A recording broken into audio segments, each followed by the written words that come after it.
கலைத்தாய்க்கு என் முதல் வணக்கம். வந்திருக்கும் அனைவருக்கும் என் நன்றி கலந்த வணக்கங்களை பணிவுடன் தெரிவித்துக் கொள்கிறேன். நான் இந்த இடத்துக்கு வர்றது காரணமாக இருந்த எனது ஹுண்டாய் மோட்டார் இந்தியா லிமிடெடுக்கும் அதன் நிறுவனரான சங் மாங்கு அவர்களுக்கும் எனது மனமார்ந்த நன்றிகளை தெரிவித்துக் கொள்கிறேன்.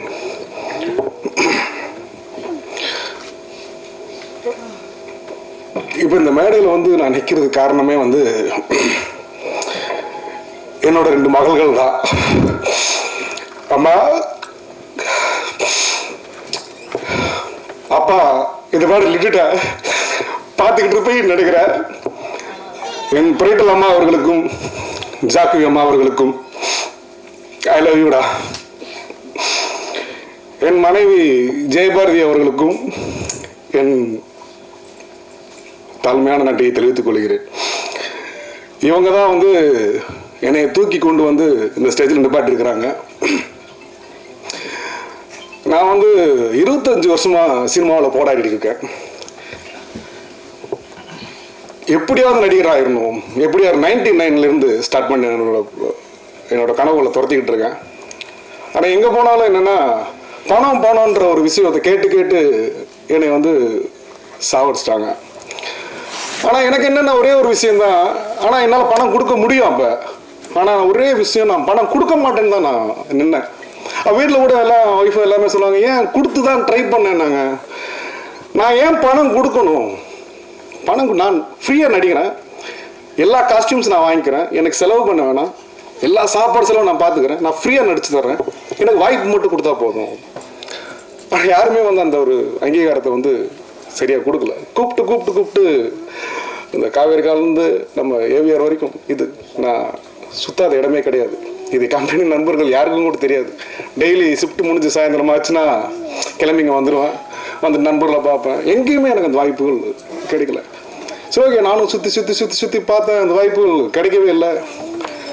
ஒரு சூழ்நிலை மன உளைச்சல் பயங்கரமாகி போதுண்டா, ஓகே இது மேலே வந்து நம்மளால் வந்து உடம்பாலையும் என்னால் வந்து ஒர்க் பண்ண முடியல, மனசாலையும் நான் ஒன்றும் பண்ண முடியலன்னு சொல்லிட்டு கிளம்பிடுவோம் போதுன்னு சொல்லிட்டு கம்பெனிலேருந்து விஆர்எஸ் வாங்கிட்டு வெளியே வந்துட்டு ஒரு சூழ்நிலை. சரி, ஓகே ஊர் கிளம்பலாம், எல்லா ஃபேமிலியெல்லாம் வந்து ஊரில் செட்டில் பண்ணிட்டு போகலான்னு ஒரு பிளான் பண்ணும்போது திடீர்னு ஒரு சூழ்நிலை, ஏதோ ஒரு நண்பர்கள் வராங்க, வந்துட்டு பழகுறாங்க, ஒரு ஷார்ட் ஃபிலிம் எடுக்கிறாங்க. நம்ம ஏன் ஒரு சின்ன படம் எடுக்கக்கூடாது அப்படின்ட்டாங்க. சரி, எவ்வளோக்கு எடுக்கலாம்? ஒரு 15 லட்சக்குள்ள எடுக்கலாம். அப்போ நான் ஒரு கணக்கு பண்ணுறேன். சரி, ஓகே, இப்போ இந்த 15 லட்சம் நம்ம ஃபேமிலியை வந்து ஸ்டபுள் பண்ணிடலாம், ஒன்றும் பிரச்சனை கிடையாது அப்படின்னு சொல்லிட்டு அந்த 15 லட்சத்துக்கான ப்ரொடக்ஷனை ஸ்டார்ட் பண்ணுறேன். எனக்கு ப்ரொடக்ஷனை பற்றி பெருசாக நாலேஜ் இல்லை. ஸ்டார்ட் பண்ணுறேன், ஸ்டார்ட் பண்ணி உள்ளே இறங்கிட்டேன், வெளியே வந்துட்டேன். அப்புறம் தான் அதோட வழிகள் தெரிய ஆரம்பிக்குது. 15 லட்சத்துக்குள்ளே படம் பண்ண முடியாது அப்படின்னு. ஏன்னா அது காலை வச்சுட்டோம், பின் வாங்க மாட்டேன். அது என்னோட சின்ன வயசுல ஒரு பழக்கம். சரிங்க, ஒவ்வொன்றா குவாலிட்டி. இந்த கலைத்தாய் அந்த யாகத்தில் வந்து கலைத்தாயோட யாகத்தில் எனக்கு எல்லாத்தையுமே போட்டேன். நான் வாழ்க்கையில் எல்லாத்தையுமே கொடுத்துட்டேன். இந்த கொடுத்துட்டு என்ன பண்ண போறேன்னு தெரியல லைஃப்ல. அப்பயும் என் மகள்கள் வந்து, அப்பா விடுப்பா பார்த்துக்கலாம், அம்மா என்னம்மா நம்ம 15 லட்சம்லாம் வந்து சப்போஸ் நம்மளை ஏற்றுக்கிறான்னு பிரச்சனை இல்லை, 15 லட்சம் படம் போடுறோம், நம்மளை ஹீரோவை ஏற்றுக்கலான்னு பிரச்சனை கிடையாது அப்படின்னு சொல்லிட்டு படம் ஓடல, ஓகே 15 லட்சம் நம்ம சேஃப் அப்படின்ட்டு. அப்புறம் ஒன்றுன்னா போட மொத்தமாக போட்டோம். அம்மா என்னம்மா, என்னால் குவாலிட்டியில் காம்ப்ரமைஸ் ஆக மாட்டேன் சின்ன வயசுலேருந்து. அம்மா எல்லாம்மா மொத்தமாக போட்டேன், என்னம்மா நம்மகிட்ட, அப்பா விடுப்பா பார்த்துக்கலாம், கீழே இருந்தாரு மேலே வந்தோம், நீ நில்லுப்பா, இந்த மேடையில் ஒரு நாள் நீ பேசுவாப்பா, அதனாக பார்க்கணுப்பா அப்படி. அம்மா திரும்பவும் சொல்கிறேம்மா, ஐ லவ் யூப்பா. ஏன்னா எனக்கு சினிமா பின்னாடி கிடையாது, அரசியல் பின்னாடி கிடையாது, பணம் கிடையாது. ஒரு கடைக்கோடியில் கூடலூர்னு ஒரு ஊரில் இட்லி சுட்டு வித்துக்கிட்டு இருக்கிற ஒரு அம்மாவோட பையன் நான். அவன் இன்னைக்கு வந்து ஒரு நடிகனாக நிற்கிறன்றது என்னால் நம்பவே முடியல.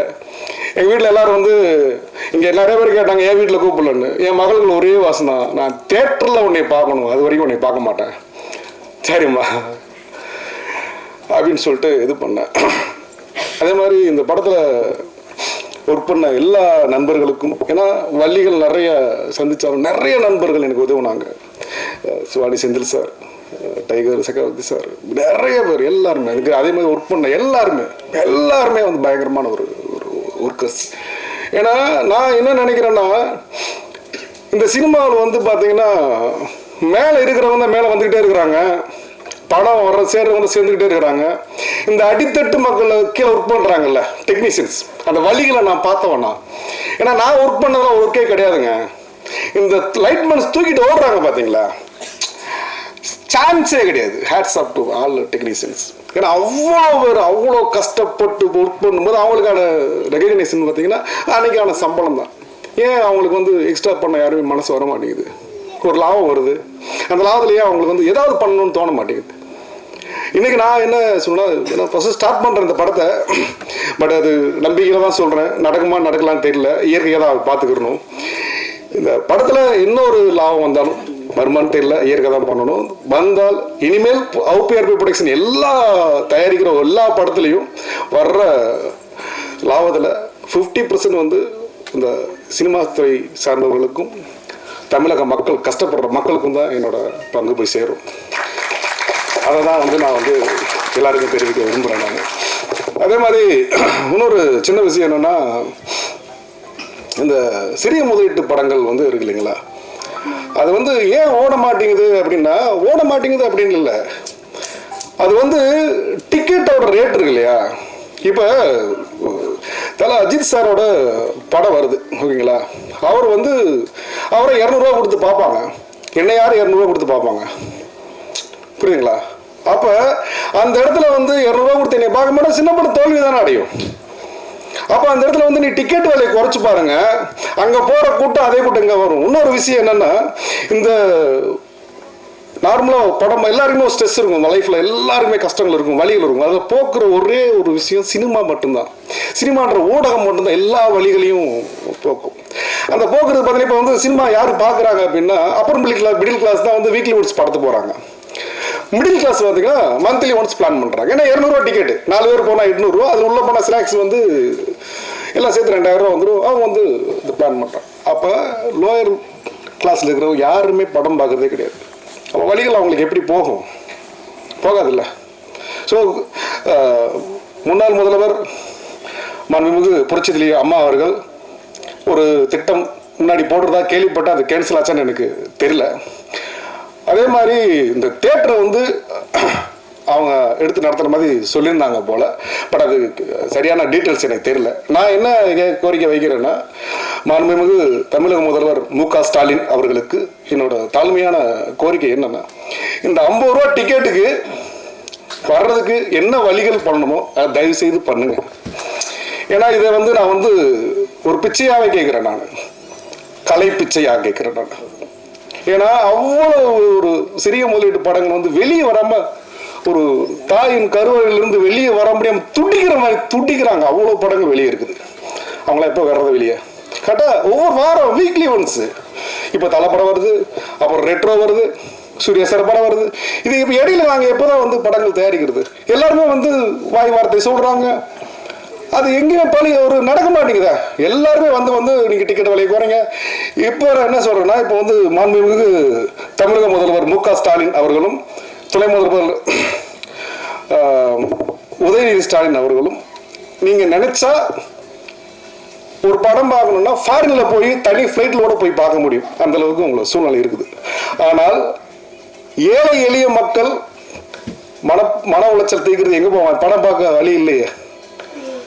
மக்களாட்சியை வந்து கொடுக்கணும்னா எல்லாருமே சந்தோஷமாக இருக்கணும்ல.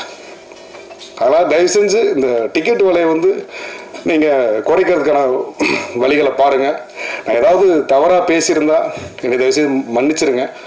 ஏன்னா வந்து இந்த குரல் அங்கே கேட்குமா அப்படின்னு தெரியல. கேட்டு இதற்கு நீங்கள் வந்து பதில் அளிக்கணும் அப்படின்னு நினைக்கிறேன். அப்படி பதில் அளித்தால் மட்டுமே இங்கே மக்களாட்சி நடக்குதுன்னு ஒரு அர்த்தம்ன்றது மாதிரி நான் பதிவு போடுறேன் நான். ஏன்னா அவ்வளோ ஒரு சினிமா துறை வந்து ரொம்ப நலிவடைஞ்சிருக்குது.